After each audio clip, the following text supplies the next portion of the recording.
ఆ రోజు అద్వానీ గారి నాయకత్వంలో రామ మందిరం కోసం జరిగిన రథయాత్రలో మనం పాల్గొనకపోవచ్చు, కానీ ఈరోజు నరేంద్రుడి నాయకత్వంలో అయోధ్యలో నిర్మించబడినటువంటి బాలరాముణ్ణి మీలో చాలామంది ఇప్పటికే దర్శించుకున్నారు.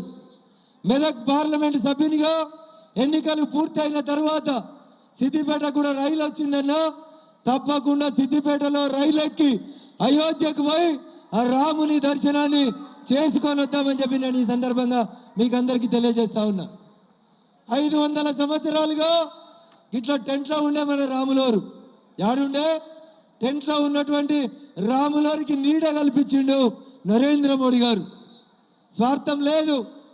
అద్వానీ గారు మాట చెప్పిండు, రాములోరు తన గుడిలో ప్రాణ ప్రతిష్ఠ కార్యక్రమాన్ని నరేంద్ర మోడీ గారి చేతుల మీద జరగాలని కోరుకున్నాడేమో, బహుశా అవకాశం ఆ రాముడే నరేంద్ర మోడీకి ఇచ్చిండు అని చెప్పిండు. అంత గొప్ప నాయకత్వం నరేంద్ర మోడీ గారి నాయకత్వం.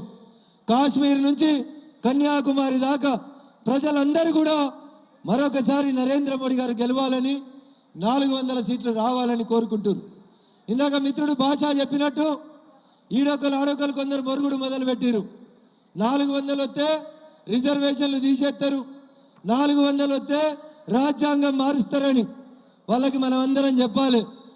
ఉన్న రిజర్వేషన్లు ఉన్నది ఉన్నట్టుగా ఉండగానే అగ్రవర్ణాల పేదలకి 10% ఈడబ్ల్యూఎస్ రిజర్వేషన్లు కూడా తెచ్చిండు నరేంద్ర మోడీ తప్ప ఈ దేశంలో ఏ ఒక్కరికి కూడా ఇప్పటిదాకా 1% కూడా రిజర్వేషన్ తొలగించినటువంటి నాయకుడు నరేంద్ర మోడీ గారు. బీసీ కమిషన్కు చట్టబద్ధత తెచ్చిండ్రు. 27 మందిని కేంద్రంలో బీసీలను మంత్రులను చేసినటువంటి నాయకుడు నరేంద్ర మోడీ గారు.